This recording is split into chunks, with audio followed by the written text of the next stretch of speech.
listening to Starlight Pet Talk, a podcast for pet parents who want the best pet care advice from cat experts, dog trainers, veterinarians, and other top pet professionals who will help you live your very best life with your pets. Have you ever walked into a pet store and seen an adoption event and wondered, how does that work between the store and the animal rescue? Well, in this special episode of Starlight Pet Talk, I'm excited to share with you my conversation with my good friend Eliza Burr, the pet business coach. When we spoke on her Off the Leash with the Pet Business Coach podcast, we dove into how pet businesses and rescues can build powerful partnerships that benefit everybody involved, especially the animals. So stay tuned to hear that full episode and learn how pet businesses and animal welfare organizations can collaborate to make a difference in the lives of everyone involved.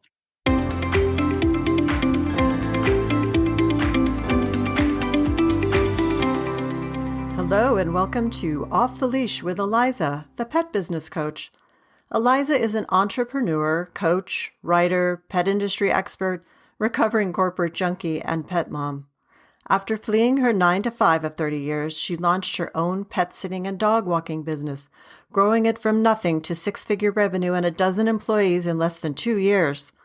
If you love animals and have ever dreamed about making a career out of working with pets, Eliza has your back.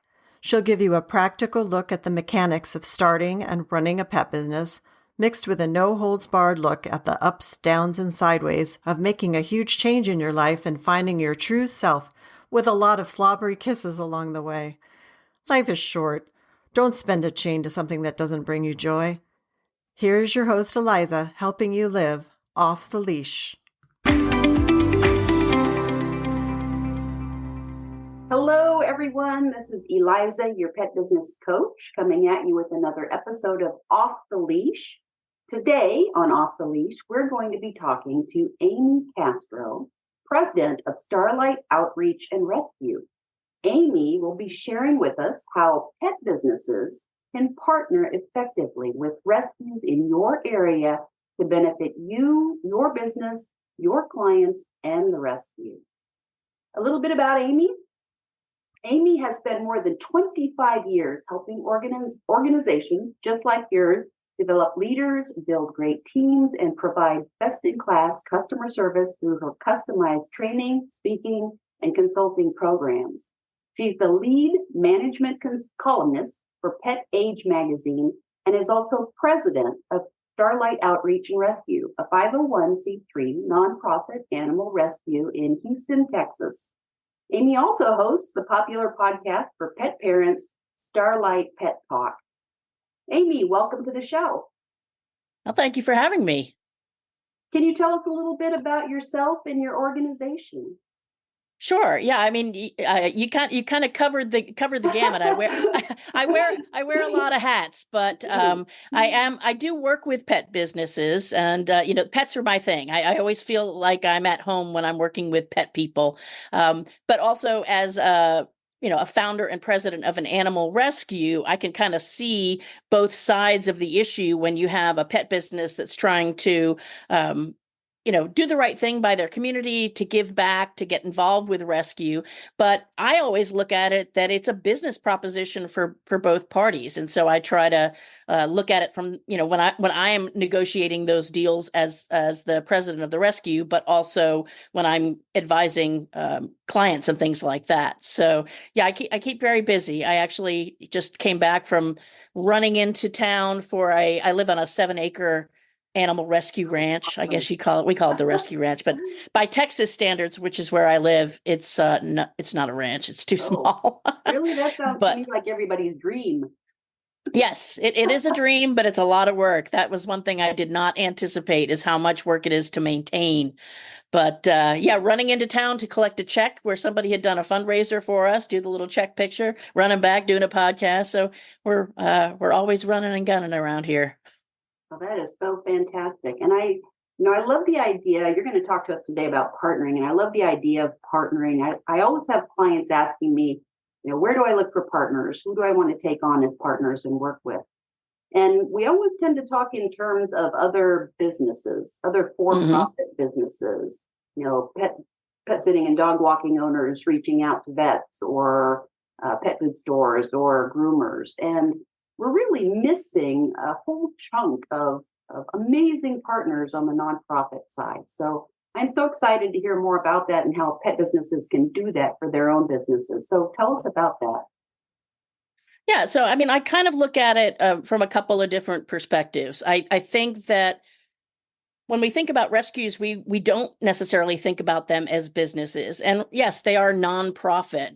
At the same time, they need to generate um, traffic, just like a regular, brick and mortar store or an online store might. Sure. They need to generate income in the form of donations.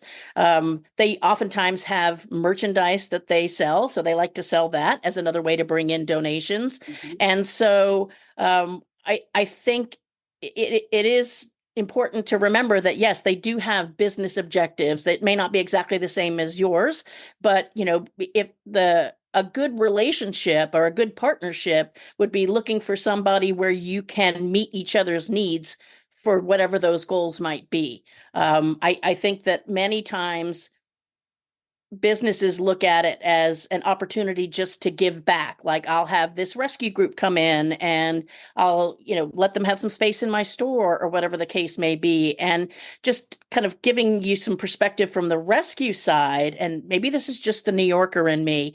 I am beyond the point of just wanting exposure for my rescue, like to go sit in a store, have nothing happen, have not too many people come in because certain things didn't happen to make that event a draw for people. And, looking at it as an opportunity, it's kind of like as a 30+ year speaker and trainer, when people call me up and they don't want to pay me, which is I speak and train. That's what I do for a living. That's my job. So I don't think anybody else out there does their job for free. I'm not going to do my job for free either. And then they'll say things like, well, it's good exposure. Well, exposure for what and to whom, So I think that's a primary conversation that too many times the rescue and the business don't have that conversation. Why are we doing this? What's the objective here? How can I support you in your goals from both sides of the relationship? And that's a way of looking at it that I hadn't really thought through, because you're absolutely right. Rescues are businesses. They have to make money to survive. Right. And I know in my own business many years ago, we had a program where we would collect donations from our clients, our pet sitting and dog walking clients, and deliver those to our local rescue. And that was nice. And it was some exposure, like you said, but we never truly had a conversation with the rescue on, and us, how that was benefiting both of us beyond just the surface. So yeah, right. I feel like we could have gotten more out of that relationship than we did. Yeah. And I think it's something that you do after. I know we try to do that at any time we have an event, especially if it is with somebody new. A coffee shop wants us to come do coffee with kittens. And it's like, okay, it's working out the logistics is one thing, but what's the objective? Because from a rescue standpoint, if I am not going to bring in donations, if I am not going to attract volunteers, if I'm not going to attract potential adopters, then why would I do it? What's in it for me, as selfish as that may sound. But I think it's also important that the business, there's, like you said, you're collecting donations and you're giving it to the rescue. It makes you feel good. They might say thank you, but in the long run, is there something that you could be doing that would pull more business to that business? Depending upon the rescue, I think, and one of the first pieces of advice that I would give somebody that said, how do you go through this process, is to really look closely at the rescue, organization or the animal welfare organization, because in any given community, you might have one, and it's the local city shelter, depending upon where you live, and that's going to have different parameters as far as what they can do, what kind of activities it can be involved in. Just as an example, many times a municipal, a city or a county shelter, in many states, they can't take donations. Or if they do take donations, like one of the shelters that I worked at, if somebody came in and they said, "Here, I want to give you $20 for the dogs," they would take the $20, but that $20 didn't necessarily go directly to the shelter. It went into the city's general fund. And so the shelter might never see that $20. And Wow. so, yeah. So, and is that because of the type of nonprofit they are, their designation? yes, it's because they're not a nonprofit. It's, they're a city department. Okay. And so it'd be equivalent to, I want to donate to the water department, or I want to, they don't do donations like that. Or if they do, they go in a certain direction. And then the city has the discretion as to what happens to those funds. So I think doing your homework as a business person, doing your homework as to what organization do I want to partner with, not only from the standpoint of what limitations there might be as far as the activities that you could do together, but also I like to look at the reputation. There's a lot of rescues that that have great reputations in the community and have a strong following, and there are some that maybe nobody's ever heard of. And so what is your goal in supporting that organization? If your goal is to get more people through the door of your business, then maybe you want to work with that organization that has a huge following, that has the 7,000 Facebook followers or the 200 volunteers or whatever it might be. But maybe your objective is to help a smaller rescue grow, and so you might do the exact opposite and work with that smaller rescue and work together to kind of build the following. So it's really important to know who are you working with, and then what's the objective when it comes to creating that relationship or doing events with that organization.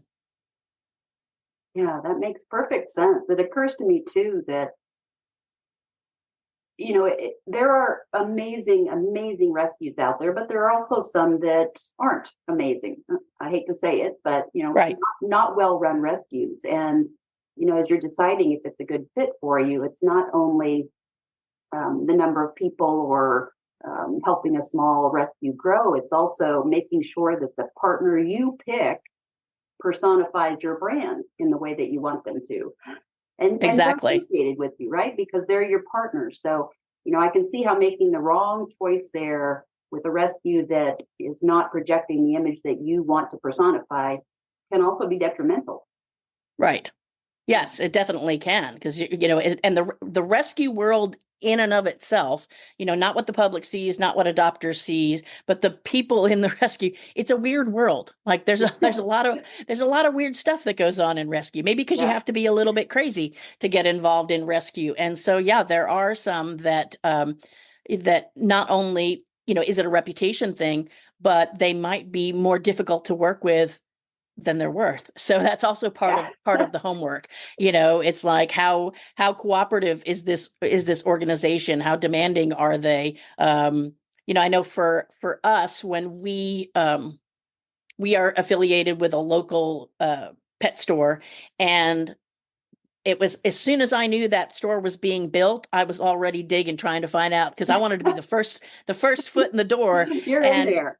Yeah, I'm in there, right? Because it was a perfect fit for us as far as location, the fact that the majority of the animals that we rescue are cats, and they actually have cat condos in the facility, which that means my cats are basically being seen 7 days a week, 14 hours a day, whereas as a foster-based rescue, my cats get seen on Facebook and, the occasional event that we go to. So that was a tremendous opportunity that I wanted to make sure that A, I got my foot in the door first, and B, that I went in with a proposition that was very beneficial to the business, because the inherent benefit to us is kind of already there. It's just having access to the physical facility. But I wanted to make sure in going into it that there would be no hesitation on the part of that business owner to say, well, why wouldn't I want them? They're going to keep these cats cages filled. They're going to do all the work and cleaning and caring for them. They're going to facilitate all the adoptions. They're going to promote our products when they adopt animals out. It's a win-win. And we do a lot of mutual social media exchange and promoting each other's, we promote their specials, they promote our events. We host a lot of events there. We did things like photos with Santa, and we're getting ready to, in June, we're going to do a kitten shower. And, it works out well because we actually have a bigger social media following than the store does. And so they're getting that benefit of our very strong social media following. I mean, our followers are very loyal. And so if we say, hey, we're going to be doing this event and you can come in and they're going to set up this special table of items that are just for our kittens that you could come in and buy, it turns into a win-win. And that's what you want. You want it to be something where you're not every month thinking, oh gosh, they're coming again. And certainly from the rescue standpoint, oh gosh, we got to go to that thing again because we committed to it. No, I love that. And I like that you said you went in with a proposition. That's professional, that's put together, that's approaching them with a goal in mind. And I think that probably set you apart. I know it set you apart from every other rescue or organization that approached them about sharing that space. Yes. And I think that's something that you have a right to ask. I mean, it's, again, if you have the ability to pick and choose because you're in a community that has either multiple rescues or you've got like the city shelter, the county shelter, a cat rescue, the donkey rescue, whatever it might be. I mean, I think it's okay to either create your own, proposal. And I highly recommend doing a contract, beyond the proposal. To me, the proposal was just here's why we're awesome and here's how we're going to benefit you. Let's talk more. But when it comes down to, hey, this sounds like something that's going to work for us, I think having a written contract is super important so that everybody knows who's responsible for what. And, I had that created. I had it done through an attorney so that it was, kind of has all that legal language. And, at this point, we basically just renew it. As a matter of fact, I just got it back yesterday. We renew it every April. And, everybody's got the right to make updates and changes to it. But it like I said, it just clarifies the responsibility. So there's no question about that later on. Yeah, and that's huge. Yeah, you definitely want to go into it with both parties understanding what's expected and what's going on. Right. We'll be back to our show in just a minute, but first, I want to talk to those pet sitting and dog walking business owners who feel like they can't step away from their business for a day, much less a week. You know who you are, and I know how you feel because I was there. I got to the point where I was ready to throw in the towel and quit my business, but I didn't. Are you tired of feeling overwhelmed and overworked in your pet sitting or dog walking business and not sure where to turn? Introducing Unleash You, Petpreneur Freedom Blueprint. This is a 12-week coaching program designed to help you feel confident taking time away while managing and growing your business. With Unleash You, Petpreneur Freedom Blueprint, you'll receive personalized support every step of the way. Each week, you'll dive deep into essential topics from setting boundaries to creating efficient systems. Plus, enjoy weekly office hours, email accountability checks, and access to a private Facebook community for ongoing support. Don't let overwhelm hold you back. Enroll in Unleash You, Petpreneur Freedom Blueprint today and experience the freedom you deserve in your pet business. To find out more, go to thepetbusinesscoach.dog/unleashyou/. It occurs to me too that a lot of the pet business owners out there probably have contact with rescues. Because we're all pet lovers, right? We want to help. Mm-hmm. We spend our life helping animals. So in most cases, probably even before they started a pet business, they were involved with local rescues. Myself, for example, and my point is that can grow into a partnership. So for example, with myself, I was rescuing when I ran my business. Before I even started my business, I was volunteering with a local rescue in Omaha called Muddy Paws, wonderful organization. And That's a good name. Yeah, it is. And I was doing home visits for them. So, I'd go in, I'd check out the prospective adopter's home and make sure everything was okay for the new pet. And I had done that for a couple of years before I started my business. And when I started my business, I started being able to partner with them in other ways. One way was that because I was a volunteer and I had been for a while, I was on their, they had a volunteer Facebook private group where it was all their communication. So, and there was hundreds of, it was a big rescue. There was hundreds of volunteers in this rescue. So they allowed me, because of my history and my relationship with them, to post on their Facebook group for new employees when I needed to hire new pet sitters and dog walkers. And that was huge because it was here's this pool of pet caregivers that are looking for ways to be more involved with animals and, hey, earn some money while you're doing it. So it really did turn into a great partnership, but I didn't start out aiming for that partnership. Right. Yeah. Yeah. And that's often, oftentimes it does grow like that as you get to know one another, as you learn more about goals, as goals change along the way. You can have those. I think it's just important to have those conversations. One of the things that we have not done, but I actually, in the communication when I sent the contract renewal, is that, let's sit down on a quarterly basis. Let's just sit down and talk about how things are going. If the conversation lasts 5 minutes, great. If it lasts an hour, great.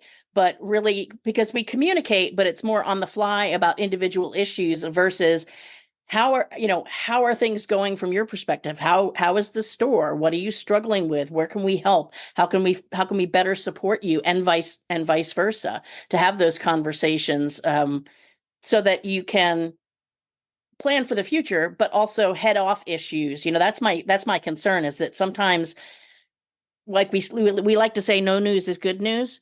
Yeah. But when it comes to like a conflict or something that is bothering somebody or a problem, sometimes people like to sit on that for a while because it's like, oh, I don't want to make a big deal about it. Or, it's really bugging me that this is happening, but I don't want to get anybody in trouble or, yeah, exactly. And so, it's that meeting, I think, is a good opportunity to kind of sit down and just get any of those things out on the table that need to be addressed, because the relationship changes. I mean, it was very, very different 3 years ago when that store was brand new and we were newer, and to the point where we are now. Like, we didn't have the podcast, and it's like, maybe there's an opportunity where in return for doing XYZ, we can do a spotlight on the podcast or a commercial or an ad, whatever you want to call it. I mean, that wasn't even an option back in the beginning. So I think having regular meetings beyond the communication on the fly when you're dropping off a cat or facilitating an adoption is important. Oh, absolutely. Yeah. It's a marriage, basically. If you're not having conversations and discussions in your marriage, you're going to get divorced pretty quickly. Right. And I think Monday morning quarterbacking events, one that just brought me to mind. So we had done, one of our partners is a veterinary office, and in 2019, they did an event called Dogtoberfest, and it was a, family-oriented outdoor event with activities for kids, things like that. Of course, 2020, nobody did anything. In 2021, they started up again. And so we had also started an event in 2019 called Halloween. And that was at a wine bar. It was definitely geared towards adults, and it was, completely different event. Again, we didn't do it in 2020. Yeah. We didn't do it in 2021. And then we kind of started partnering up with that vet's office, which she also at the time had a rescue as well. So anyway, the point of telling that is that we ended up merging and doing this Dogtoberfest the last year. And it was really super successful with the combined efforts from the perspective of attendance. However, when it came down to really having conversations about what are our goals, we realized that although we had good attendance, the objectives that we were trying to achieve were not achieved. The veterinarian's office, the goal of putting all that time and effort into doing this event was to attract more clients, right? I mean, that would be one of the benefits. It's yes, partly giving back to the community because the money that was raised went to the rescue. But, there's an underlying motivation there that hopefully by being out there and by working on this event that we will attract clients. from our perspective, from the rescue, it's the same objectives that I mentioned before. It's the donations, getting more volunteers, attracting more adopters. And what we realized after doing Dogtoberfest, that although a lot of people came and had a good time, nobody's objectives were met. So it's like, should we do Dogtoberfest again? And we're actually now re-examining that, and looking at how either we need to change it. Otherwise, we're just putting a lot of time and effort into an event that really isn't having any of the outcomes that we were hoping for. And that's why, again, another reason why it's so important to have those conversations as to why are you in this? Because I don't think that anybody, I knew why we were in it, but from the perspective of the business, the veterinarian's office, it's like, I don't think anybody ever took a look back and said, did we actually get any new clients as a result of Dogtoberfest? Yeah, and that's a great point. You really, in all aspects of life, you need to stop, reflect, re-examine, and course correct if something isn't working or meeting your goals. Wow, yeah. This is just an amazing amount of information. I'm so excited. I think this is going to be really, really helpful for a lot of pet business owners out there who really, it's an untapped area for a lot of pet business owners. So you've given us some amazing tips and tools to how to go about that. Is there anything else before we go that you'd like to share with our listeners? No, I think from the perspective of business, just it's okay to be philanthropic. And, if you want to make a donation, but it's also okay to get some reciprocity for your business. If you're going to give up time, if you're going to commit employees, if you're going to give up space in your store. And sometimes you just have to ask, because on either side of the relationship, it could be that the rescue is super savvy about marketing and growth and achieving objectives, or it could be not. Like we're just here to get cats adopted, and that's kind of all we're about. And we hadn't even thought about you and what we might be able to do to help you. So I think opening up and just basically sharing what your needs and your goals are is a huge part of that relationship. Awesome. Well, Amy, could you tell us how our viewers and listeners can find you? Well, it depends on what you want from me. It depends on your goal or your objective. My website for my consulting business and my training business is amycastro.com. So it's pretty easy. If you want to check out the rescue, it's Starlight Outreach and Rescue, all spelled out, .org. And if you want to check out the podcast, Starlight Pet Talk, where we don't do pet business. That's your job. That's your podcast. But we do all kind of pet care. So maybe you can refer your clients to it. You can find that basically anywhere, Apple, Spotify, or our website is starlightpettalk.com. Awesome. Well, you can find me everywhere. Awesome. I'll put all those links in the show notes for folks as well. Great. Amy, thank you so much for coming and chatting with us today. I've really enjoyed it, and I know it will really value our listeners. Well, thank you so much for having me. It was a good opportunity for me to reflect on the things I'm doing too. It's just an important relationship that you want to cultivate and maintain. That's absolutely true. Good luck with the rescue, and I'll talk to you soon. All right. Thank you so much. That's our episode for today. I'd also like to invite you to join your peers in the pet business community by joining our Facebook group. Just search for the Pet Business Academy to find a place where you can connect with other pet business professionals. You can also find me, the Pet Business Coach, on LinkedIn, Facebook, Instagram, and Twitter. I hope you enjoyed today's show, and if you did, I'd love it if you'd leave me a review on whatever platform you're tuning in on. And if you're ready to take the plunge and launch your own pet business, or if you feel stagnated and want to take your existing pet business to the next level, then reach out to me for a free coaching session at tpbc.dog. That stands for The Pet Business Coach, tpbc.dog. And finally, links for all of these resources and any mentioned in the show can be found on the show notes page by going to the episode website on your phone, scrolling to the bottom, and clicking on the show notes link. Thank you so much for tuning in, and remember, you always have a choice. Don't forget to choose happiness. Thanks for listening to Starlight Pet Talk. Be sure to visit our website at www.starlightpettalk.com for more resources, and be sure to follow this podcast on your favorite podcast app so you'll never miss a show. If you enjoyed and found value in today's episode, we'd appreciate a rating on Apple. Or if you'd simply tell a friend about the show, that would be great too. Don't forget to tune in next week and every week for a brand new episode of Starlight Pet Talk. And if you don't do anything else this week, give your pets a big hug from us.